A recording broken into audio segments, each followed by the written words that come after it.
Hello दोस्तों, स्वागत है एक बार फिर से आपके अपने चैनल केवले क्लासेस में। और आज हम लोग भी भूगोल को स्टार्ट करने आएंगे फिर से, क्योंकि भूगोल की श्रृंखलाएँ काफ़ी पीछे चल रही थी। जैसा आपको पता होगा कि मैथ और भूगोल ये दोनों सब्जेक्ट हम लेके चल रहे हैं। मैथ में यूपी पुलिस, आप रेलवे का, एलपी टेक्नीशियन, एसएससी का, इन सभी परीक्षाओं पर मैथ की क्लासेस चल रही हैं चैप्टर वाइज। और एक भूगोल जो ऑप्शनल सब्जेक्ट होता है, यूपीपीएससी आप या फिर यूपीएससी, जो भी आप चुनते हैं, यूपीएससी में ऑप्शनल सब्जेक्ट भूगोल होता है ना, या आरओ एआरओ, इन सभी एग्जामों के लिए भूगोल की क्लासें आपके लिए बहुत महत्वपूर्ण साबित होने वाली हैं। ठीक है, और ये काफ़ी पीछे छूटा हुआ था, तो अब धीरे धीरे इसको भी हम मैनेज करेंगे, क्योंकि ये रिकॉर्ड करना पड़ता है। अभी मेरे पास उतने संसाधन नहीं है कि आपको लाइव आ सकें, डिजिटल मोड के माध्यम से पढ़ा सकें। ठीक है ना, तो ये मैथ और भूगोल दोनों चलते हैं, तो इसलिए हम दोनों पे टाइम देना ज़रूरी होता है। तो खैर कोशिश करेंगे कि ये रेगुलर बने रहे। तो आइए हम लोग स्टार्ट करते हैं। आज का जो क्लास हम लोग कराएगा वो भारत के तटीय मैदानों पर स्थित रहेगा। भारत के तटीय मैदान, तट रेखा पे जो होंगे उन पे मैदानी क्षेत्र पे चर्चा करेंगे। तो आइए हम पहले लिखे क्या हैं और बनाया क्या समझा देते हैं। ये हमारा भारत का मैप आप लोग सभी लोग जानते होंगे। ये जो बनाया गया है ये हिस्सा, ये प्रायद्वीपीय भाग है। प्रायद्वीपीय भाग, पहले भारत हम लोग का जो रेड कलर का बना ना, ऐसे ही हिस्से में था।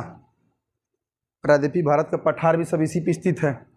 ये प्रायद्वीपीय भारत का भाग है जो रेड कलर का दिख रहा ना, ये प्रायद्वीपीय भाग, प्रायद्वीपीय भारत भी कह सकती है इसको, प्रायद्वीपीय भारत।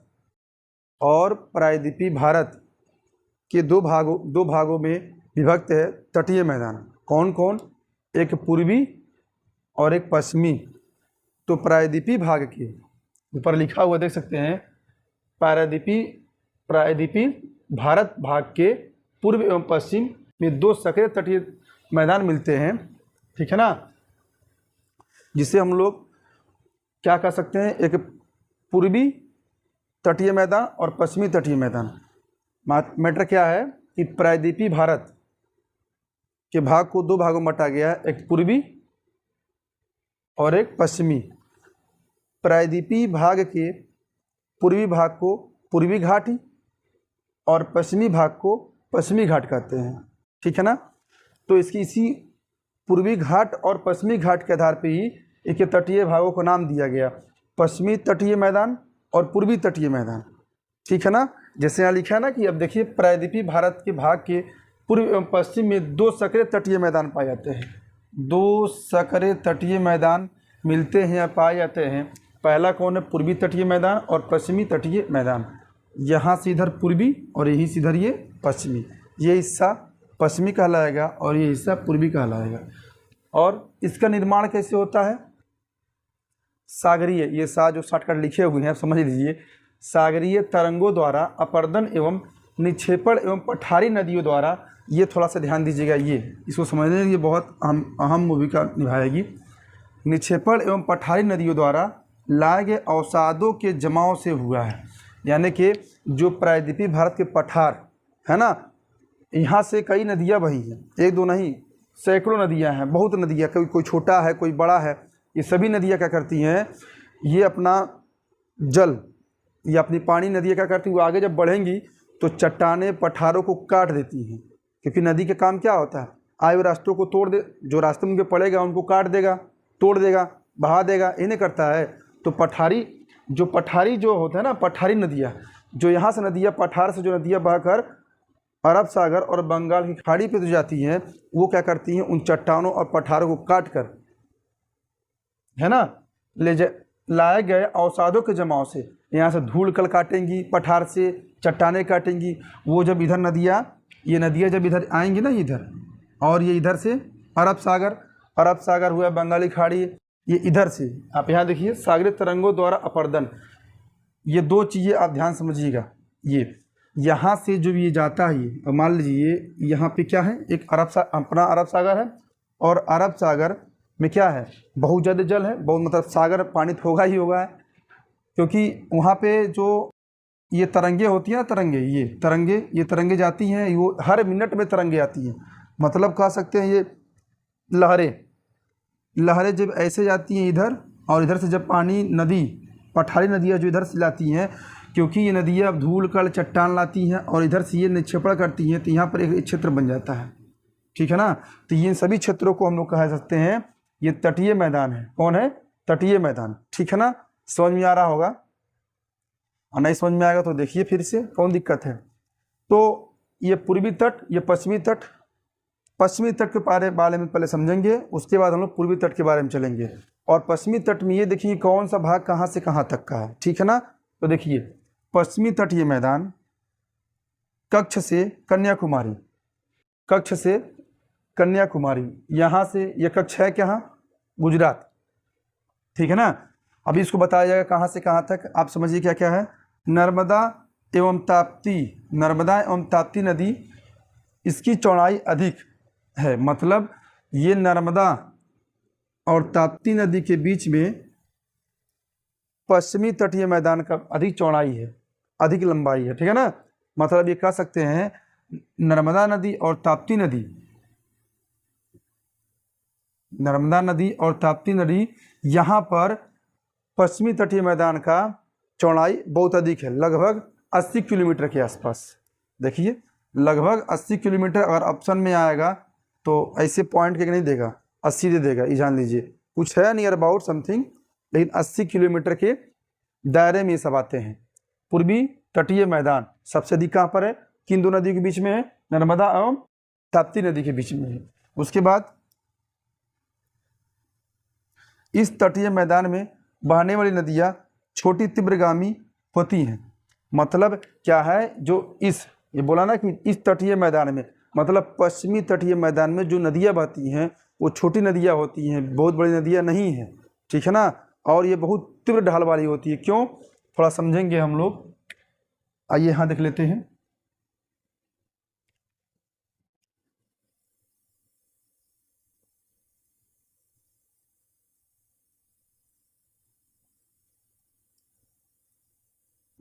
ठीक है, आप यहाँ समझ सकते हैं कि ये जो दिया हुआ है, ये हिस्सा, ये पूर्वी तटीय मैदान, ये पश्चिमी तटीय मैदान। पूर्वी तटीय मैदान की अपेक्षा पश्चिमी तटीय मैदान ऊंचा है। जब यहाँ से नदियाँ जब बहती हैं तो बहुत तीव्र ढाल से आती हैं। कहाँ से? बहुत तीव्र ढाल से। आगे भी इसका डिस्कस करेंगे हम, ठीक है ना। ये समझ सकते हैं क्यों तीव्र है, क्योंकि ये पश्चिमी तटीय मैदान का हिस्सा ऊंचा है और पूर्वी तटीय मैदान का हिस्सा नीचे है। इसी वजह से नदियाँ का जो वहाँ पर बहाव है, पानी का जो बहाव, जो जल का बहाव है, बहुत ही तीव्र है। सॉरी, एक मिनट, थोड़ा सा लाइट गड़बड़ी हो रही है। चलिए देखिए,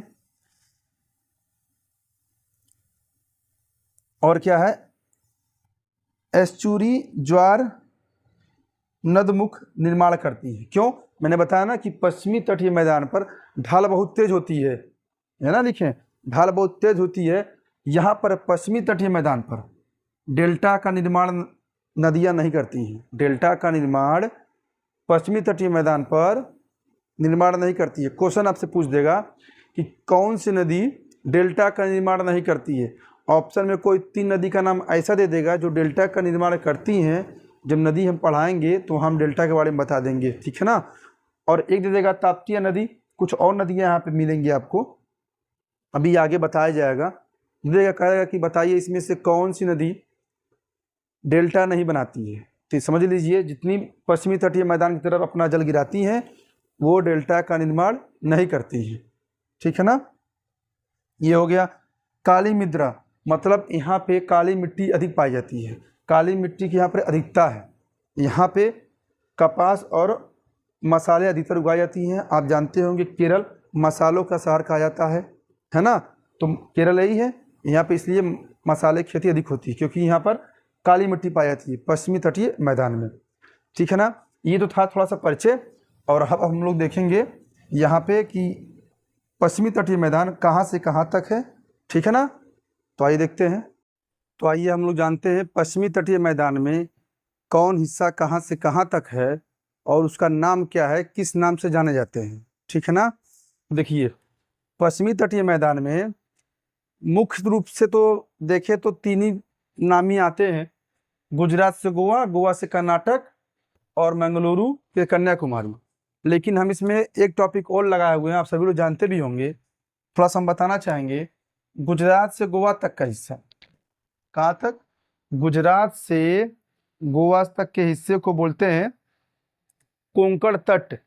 लेकिन ये ध्यान रहे, अगर पूछ दिया गुजरात से दमन तक तो काठियावाड़ तट, काठियावाड़ तट होगा। गुजरात में लेकर कच्छ भी दे सकता है, कच्छ से दमन तक के तट को क्या कहते हैं? काठियावाड़ तट। और दमन से गोवा तक के बीच को बीच के भाग को क्या कहेंगे? कोंकण तट। गोवा से कर्नाटक के मंगलुरु, कर्नाटक के मंगलुरु तक के हिस्से को कहेंगे केनरा तट, केनरा तट या कन्नड़ तट, कन्नड़ तट। कर्नाटक के मंगलुरु से कन्याकुमारी तक, कर्नाटक के मंगलुरु से कन्याकुमारी तक के हिस्से को कहेंगे मालाबार तट, मालाबार तट। पश्चिमी तटीय, ये ध्यान दीजिएगा, पश्चिमी तटीय मैदान का अधिकतम अगर कहें हिस्सा या भाग, वो केरल में पड़ता है, केरल में पड़ता है, ठीक है ना।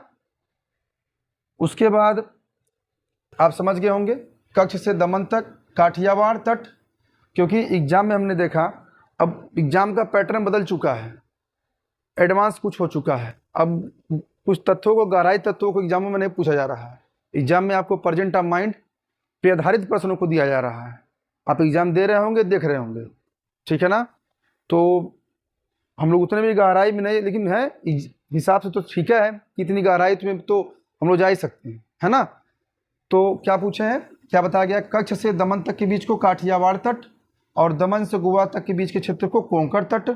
गोवा से कर्नाटक के मंगलुरु से मंगलुरु तक केनरा तट या कन्नड़ तट और मंगलुरु से कन्याकुमारी तक मालाबार तट। ये तो था पश्चिमी तटीय भागों को नाम किस नाम से जाना जाता है, कहाँ से कहाँ तक, ये तो हो गया। लेकिन यहाँ एक थोड़ा सा बात आती है, लैगून झील। लैगून झील क्या होती है?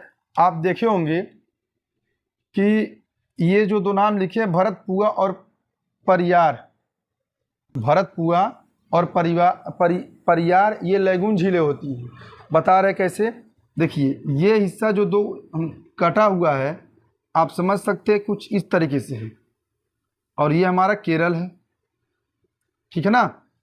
तो इधर आपको पता होगा अरब सागर है। जब अरब सागर की लहरें, तरंगे चलती हैं होते हुए यहाँ तक स्थल सीमा में, मतलब क्या है कि सागर की या समुद्री जल कह सकते हैं, जो तटीय भाग में प्रवेश कर जाती हैं, और प्रवेश हो जाने के बाद वो अपने मुख एवं द्वार को बंद कर देती है। क्योंकि नदियाँ क्या होती हैं? नदियाँ होती हैं, कोई भी जल हुआ देखे होंगे अपने मुहावने को बंद करने की कोशिश करता है। तो जब ये पानी या समुद्री जल अंदर गई तो धीरे धीरे मलबा जमा हुआ, चट्टानें टूटी फूटी, रेत बालू कंकड़ होते होते क्या होते हैं? रास्ते बंद हो जाते हैं। जब रास्ते बंद हो जाते हैं, ये जल का जो जमाव यहाँ होता है, जो इकट्ठा जाता है, ये होता है हमारा लैगून झील। लैगून झील होता है। केरल के दो प्रमुख झील हैं जिन्हें लैगून झील कहा जाता है, भरतपुआ और परियार झील। ये दोनों झील लैगून झील हैं, समझते? अब लैगून झील ये कैसे बने होंगे? वही अरब सागर से जो जल गई होंगी तटीय मैदानी क्षेत्र में, आप कह सकते हैं स्थलीय क्षेत्र में, जब अरब सागर की जलें समुद्री, कह सकते समुद्री जलें जब स्थल सीमा में प्रवेश किए, और स्थल सीमा में प्रवेश हो जाने के बाद वो जल वहीं पे इकट्ठा हो गया। और बंद कैसे हो गया? क्योंकि हमेशा समुद्री जलें या नदियाँ क्या करती हैं? धूल कण, चट्टाने, रेत बालू कंकड़ ले जाकर अपने मुहावने को बंद करती हैं, हमेशा अपने रास्ते को बंद करने की कोशिश करती हैं, जिससे कारण ये इनमें धूल कण चट्टान इकट्ठे हो गए और रास्ते बंद हो जाते हैं। ये पानी दोबारा मतलब बाहर इधर अरब सागर तरफ फिर नहीं आ पाते हैं। रास्ते तो होते हैं लेकिन बहुत कम होते हैं। इसमें आना जाना तो आप यहाँ से देखिए, आप यहाँ से नाव से यहाँ जा भी सकते हैं, आप यहाँ से नाव पे बैठ के यहाँ भी आ सकते हैं, रास्ते तो होते हैं, लेकिन ये द्वार कुछ बंद हो जाते हैं, कुछ सकरे हो जाते हैं। सकरे मतलब कुछ कम हो जाते हैं, चौड़ाई वहाँ पे कम हो जाती है, समझ गए। तो वहाँ पर लैगून झीलें बन जाती हैं। और इन झीलों की खासियत ये होती है, ये खारा होती है, क्योंकि समुद्री जल खारे होती हैं। समुद्री जल जितने होते हैं सब खारे होते हैं, ठीक है ना। और गोवा में एक मांडवी झील मिलता है, आपको देखे होंगे, मांडवी है, 2-3 नदियाँ हैं। तो जब हम वहाँ पे पढ़ाएंगे नदी के बारे में तो अच्छी तरीके से चर्चा होगी। और पश्चिमी तट के बारे में इतना तो ठीक है। अब चलेंगे हम लोग पूर्वी तटीय मैदान की तरफ, ठीक है ना। पूर्वी तटीय मैदान, हेडिंग डाल लीजिए आप सभी लोग। अब देखते हैं पूर्वी तटीय मैदान। पूर्वी तटीय मैदान में कैसे है और कहाँ से कहाँ तक उसका हिस्सा है। ये कई बुकों में अलग अलग तरीके से इसका विभाजन है, लेकिन जो एग्जाम में जैसे पूछता है हम लोग उसको केवल देखेंगे, ठीक है ना। क्योंकि पूर्वी तट का जो विभाजन है कई बुकों में अलग अलग तरीके से बताया गया है, कुछ नदियों के आधार पे, कुछ स्टेटों के आधार पे बताया गया है। तो आइए थोड़ा समझेंगे पूर्वी तटीय मैदान। इस मैदान का विस्तार स्वर्ण रेखा नदी से लेकर कुमारी अंतरीय या केप को मोरिन कन्याकुमारी तक विस्तृत है। यही जो कन्याकुमारी होता है इसका नाम है केप कामोरिन। आप इसको ऐसे भी या ऐसे भी केप कामोरिन, केप लिखा ना, केप कामोरिन कर सकते हैं इसको, केप कामोरिन से कन्याकुमारी तक स्थित है, ठीक। कहीं कहीं देखते हैं यहाँ स्वर्ण रेखा, देखिए यहीं पर है स्वर्ण रेखा नदी यहाँ है, लेकिन कुछ लोग किसी बुक में मैं देखा हूँ कहीं कहीं ये बताता कि पश्चिम बंगाल से लेकर कन्याकुमारी तक पूर्वी तटीय मैदान है।